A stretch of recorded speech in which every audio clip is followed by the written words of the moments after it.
Hello and welcome to the Vault of Truth YouTube channel. This is Flat Earth Proof 158, April Fools, the Artemis II launch. So NASA just pulled an April Fool's prank on everyone, and as usual, the masses are the fools. Let's start by looking at the Artemis logo. According to the mainstream, the moon is shown on top. The pyramid represents an arrowhead from Artemis's quiver and represents launch. The red swoosh through the middle represents the spacecraft's journey. And the blue curve below supposedly represents Earth's curve and Artemis's bow.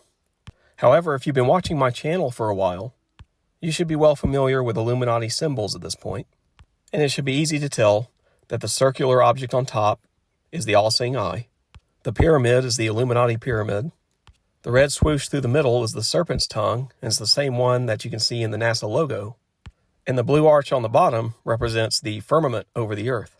Remember, the Illuminati and the Freemasons like to put the truth in plain sight.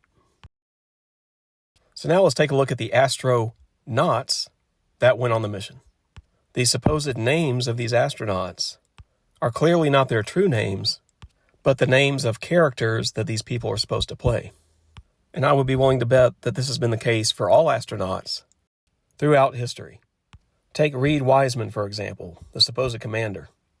Of course they gave that name to him, because he's supposed to be the wise man of the crew. Next, take a look at the pilot. He was given that name because, with his gloved hand, he piloted the craft successfully around the moon and brought them all to victory. Next, we look at Jeremy Hansen. What does Hansen sound like? It sounds like handsome, as in good looking. They know that picking attractive actors for spectacles like this draw more public attention, especially in this society that worships looks and worships celebrities. Then we come to the last crew person. This particular name was given to her in order to commit blasphemy to God. Remember, the elite controllers of this world are Satan worshipers. They hate God. They hate Jesus Christ. And the same goes for the heads of NASA. Also take note that she is the only one who is given a middle name, unlike all the other ones, and there's a reason for that. You can break down her name by separating her first name into three parts, and you get Christ in a hammock male organ, because I don't actually want to say the last name in that phrase. What they are basically saying with her name is that the ship looks like a male organ. The word hammock can mean bed, and clearly they all have beds to lay in on the craft. And so they're blaspheming Jesus Christ, using her name to paint the image of sending Jesus up into space in a male organ-shaped craft in an attempt to not only insult him, but to try to belittle his power, basically saying, oh, Jesus would need a spacecraft too to leave the Earth, when they know good and well that Jesus is up in heaven right now looking down at them as we speak. Next, we're going to take a look at one of the mission prep specialists, more specifically, his tattoos. So obviously the first thing we see here is the head of Baal. Then we move to the first satanic sigil on the left, which is the crescent moon trident. This represents the moon's connection to the ocean and sea-based deities. Moving to the next occultic symbol, we get the starred trident. This represents ancient knowledge, water, power, and the ocean. Then we move to the next satanic symbol, this Celtic bind rune, which represents courage. And then we move to the last Celtic bind rune, known as Rado, which represents a solar chariot and travel. So even his tattoos put the truth in plain sight, because when you put all that together, they are telling you that these astronauts are not going to space, that space doesn't exist, and that in order to get to the moon, you would bravely have to travel to the waters above, where you would encounter higher level, possibly angelic level beings that exist along the ocean over the Earth. Now let's talk about the hostile environment that the spacecraft would encounter along its 10-day journey to the moon. This is a diagram that shows the Artemis flight path, and you can see that most of the journey takes place in the crew module. Only a small portion of it includes the propulsion module. The ship, its sensitive electronics, and the crew supposedly spent 1 hour and 7 minutes in the Van Allen belts. If you remember from some of my previous Flat Earth proofs, NASA refers to this region as an area of highly dangerous radiation. Even in recent years, NASA has referred to this region as a very challenging hurdle to get past. Yet several previous Apollo missions, and now this one, appear to get through the Van Allen belts with no issue whatsoever. There's magically no harm to the crew at all, and not even the slightest damage to the sensitive, high-level electronics on board the ship. And keep in mind, the ship does not have 3-foot thick lead plating all around it to protect from the radiation. The hull paneling is quite thin, and it even has windows. The next unbelievable aspect of this mission, and this goes for all other NASA space missions as well, is that even though the Earth is bombarded by 100 tons of meteorites, including an average of 17 larger ones per day, magically none of the spacecraft that NASA sends up ever get hit by any of these things. And as you can see here, their average speed is around 45,000 miles per hour. So that's many, many, many times the speed of a bullet, which means that if any of these spacecraft were hit by even a grain of sand-sized meteorite, it would do massive damage and rip straight through the hull, causing the cabin to depressurize, or even knocking out one of the key life support systems, or even make impact with one of the crew members themselves, shredding right through them like they're not even there. With the Earth encountering that much material every day, you better believe there's a high probability that spending 10 days out in the Earth-Moon region will give you pretty good odds as far as being hit with one of these meteorites. Yet somehow magically, they went on their 10-day journey and came back without even a scratch. Now we need to discuss the violent temperature swings that you encounter in space. As we've discussed in some of my previous flat Earth proofs, sunlight delivers radiant heat in space. It's not convective, so this means there is no surrounding air or atmosphere to provide heat transfer. The heat is transferred directly into the contacted material itself. And so obviously the more reflective the material is, the less of an impact that will have. In addition, your darker colors will be affected far more than lighter colors such as white. Now, what a lot of people don't realize is how extreme the temperature differences are in space. So in sunlight, things would heat up to 250 degrees Fahrenheit at an average Earth distance from the sun. And in the shadow, they would rapidly cool to minus 250 degrees Fahrenheit. So if you have a spacecraft or an object in space that's rotating, causing surfaces to be constantly changing from sunlight to shadow, then that means you are imparting a 500-degree temperature swing to those elements on that spacecraft or object. Now again, that temperature swing is reduced somewhat if the surface in question is partially reflective, as you see here in this image, but it's not going to reduce it by a whole lot, because none of these surfaces on these objects that they're putting in space are perfectly reflective like a mirror.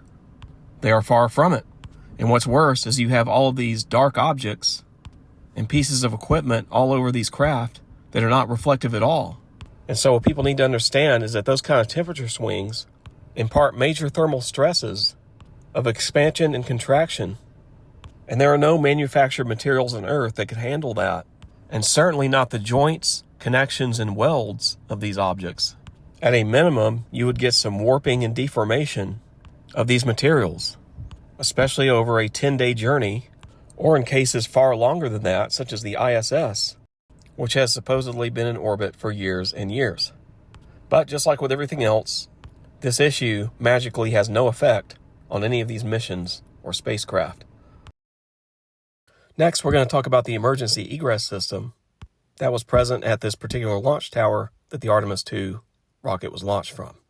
There are 4 cable cars attached to the 4 cables, as you see here. Their purpose is to provide a quick escape for the astronauts and anyone else on the tower if they need to get away quickly and there is no other way out. Isn't it convenient that at the point of launch, these pods are designed to automatically travel away from the tower and down to the remote safety point on the ground? Their excuse for this is that this is done to protect the cable cars from the intense heat and soot from the blast of the rocket. However, this makes no sense, because how is the rest of the launch tower and all of its systems and equipment impervious from the damage? Yet the cable cars are the one thing that is not. Obviously, the real reason why this is done is so that they can sneak the astronauts away from the tower before launch, because of course they're just sending up unmanned rockets. Then, either by remote control or by means of a flight program or autopilot, these rockets make a big arc in the sky reaching an altitude of only about 40 miles, where they then travel horizontally parallel with the ground until they reach the Bermuda Triangle, where they then dive down and crash into the ocean. These rockets then lay on the seabed floor until they are one day recovered again by a cargo ship with lifting cranes, where the rockets are then recycled for future use. Now let's look at some of the supposed interior footage of the crew during the mission. Look at Christina's hair here. That's not how hair would behave in zero gravity. It maintains that exact shape during this entire broadcast, as if an entire gallon of hairspray has been applied. And of course they have to do this because they're not in zero gravity. So anyone with long hair like hers requires this form of trickery. Next, we're going to look at some CGI glitches. Watch the corner of this bag as it moves away from his face. You can see it beginning to fade in and out, while also leaving behind a ghost trail in a blurry region. Now watch as this corner of the bag stretches his mouth, and his mouth pops back into shape. Then it stretches his eye. Then the corner of the bag begins fading out entirely before changing from black to white. Then we see part of the bag disappearing entirely there. And you'll see many other moments where parts of the bag disappear and then reappear again. Next, as we watch this part, you'll see the bag actually slice into his face, pop back out at his eye, and then slice into his forehead, and then reemerge again. Also notice that the lighting and the shadows on this bag don't look natural at all, given the environment they're in. And it doesn't really seem to be reflecting anything. For example, you'd expect to see the American flag reflected a little bit on the surface there, since it seems to be partially reflecting the lights. Now take note of this dark gray dot that's on the bag. Watch here as it rotates around. It goes from dark gray to suddenly bright red. Now watch as it keeps rotating. You will now see that the dot has disappeared. Also, look how dark the bag has gotten. That's not natural given all the lighting that's in there. Then we see him reach up, grab the bag, and now the dot has reappeared again. As we jump over to this part of the broadcast where they are playing with a little toy, there is a moment where a green screen glitch occurs, and you see these letters bleeding through onto the toy.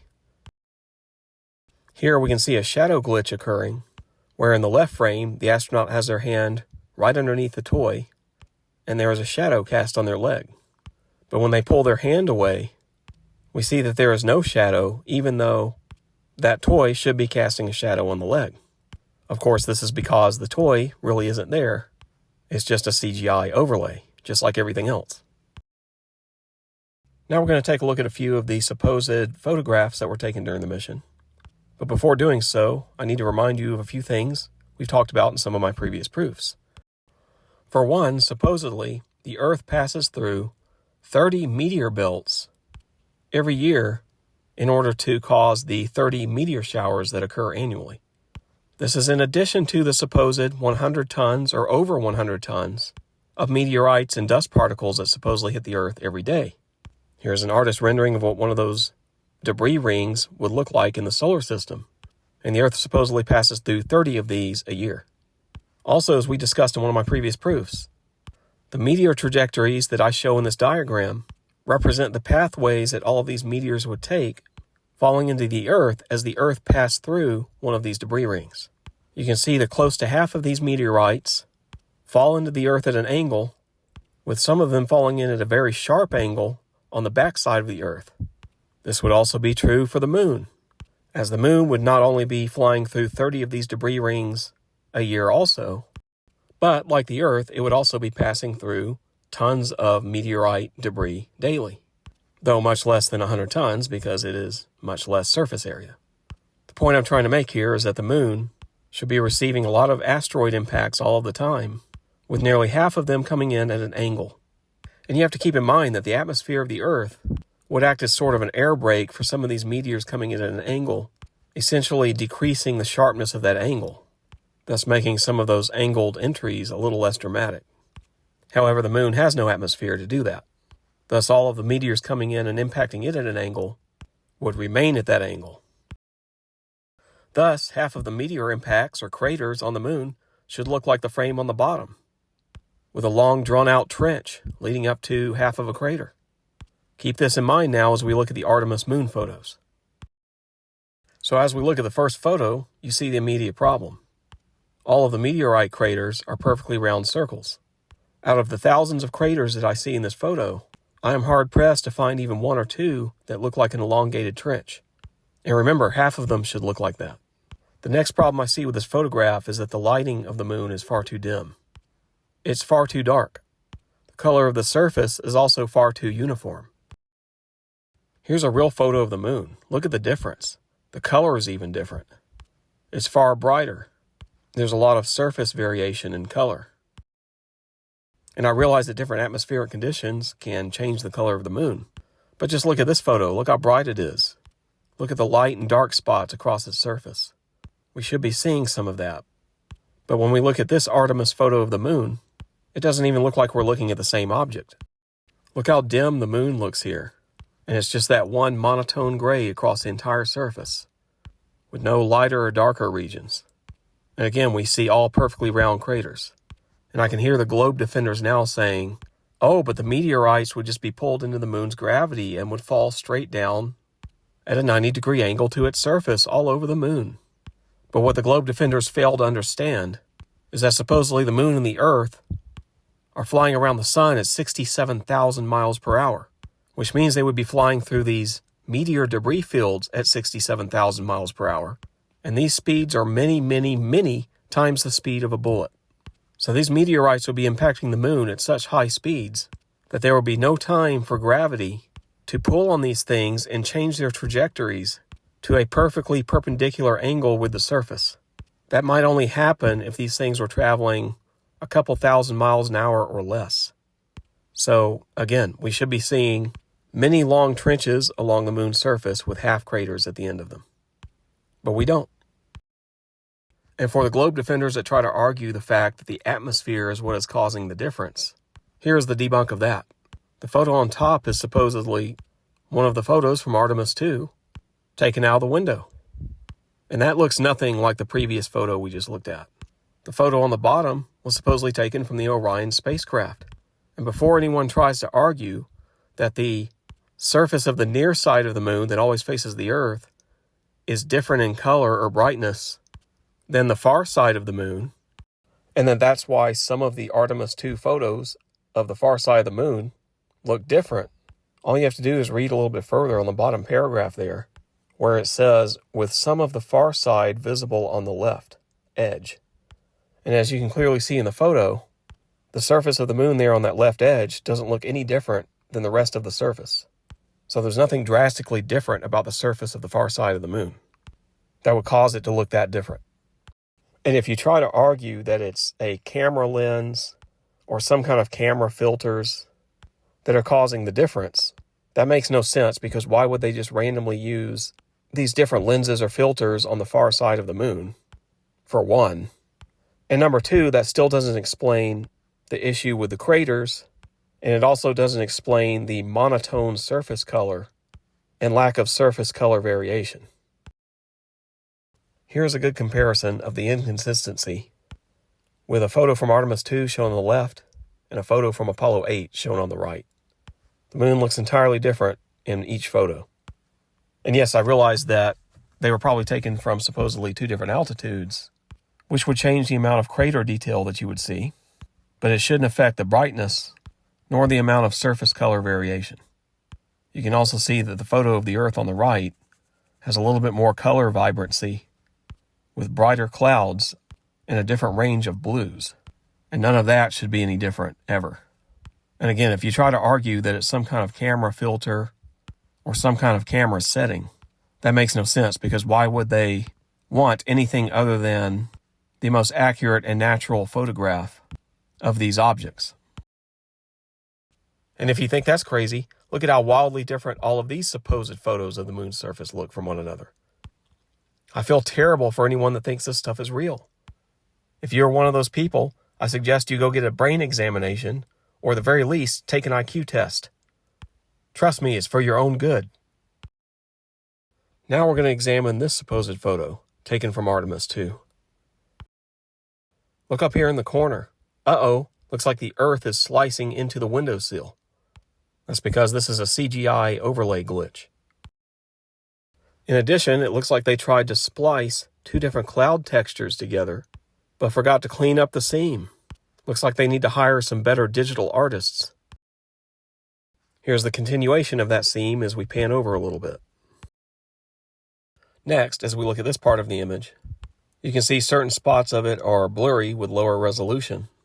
Yet that one patch of clouds has a lot more detail and is magically at a higher resolution. Now we're going to take a look at this image. And here yet again, we see the Earth bleeding into the windowsill in two locations. Then if you look at this spot up here where her hair crosses in front of the Earth, you can see this very pixelated with a rough edge, as if there is a CGI layering error or a green screen effect. Yet strangely enough, the rest of the contour of her face has a smooth edge, as if it was cleaned up after the fact in Photoshop, and they just forgot to clean up that part around her hair. Now we're going to look at this photo, and the first thing I want to point out is that this picture of the Earth looks nothing like the rest of these official pictures of the Earth from NASA. So again, I asked NASA, what does the Earth really look like? Also, in this new picture of the Earth, we don't see any land at all, which is quite different from those other pictures of the Earth. Then, to make matters worse, if we zoom in, we see several glitches on the Earth, shown here as these dark blotches that make absolutely no sense. They can't be cloud shadows because we don't see the shadows of clouds anywhere else, and they should be everywhere if that were the case. Again, this is just a CGI error or a artist's rendering error. Next, we have this image, which is absolutely ridiculous. What a waste of a photo from NASA. It's distorted, you can see that the moon is oval-shaped, and it also makes no sense why they would use a particular lens or camera setting that would cause the Earth to be that tiny. Well, actually, I take that back. It makes perfect sense why they would do this. And it's because they want to minimize how much detail of these objects they show to the public, because they know they are prone to making errors all over the place. So these kind of pictures reduce their liability. Unfortunately, however, they did make the moon big enough, allowing us to see how fake it looks and how it looks nothing like real photos of the moon. These last two images are pretty shocking. Everyone is familiar with this Hello World photo that they claim was taken officially on April 2nd. I want you to pay close attention to the cloud pattern. Now, as we move to the next photo, supposedly taken a day later on April 3rd, you can see that the cloud pattern is exactly the same. It's the same exact picture of Earth, just rotated slightly. What a horrible blooper on their part. Of course, they'll probably just come back and say that it was a typo on the website and that both photos were taken just minutes apart on the same day. So there you have it, a fake NASA mission packed with full of slip-ups and blunders. And it's a huge April Fool's joke to the masses. It boggles my mind that Americans are okay giving NASA $80 million a day to pull crap like this. But then again, I also don't understand how Americans are okay with all of the other horrific things that the government is pulling. Even just one of these things several generations ago would have caused complete civil uprising and civil war. For whatever reason, though, this current society of Americans just continue to bend over and take anything that the government dishes out to them. All I can do is hope and pray that I continue to wake up more and more people. Like, share, subscribe, and I will see you in the next video.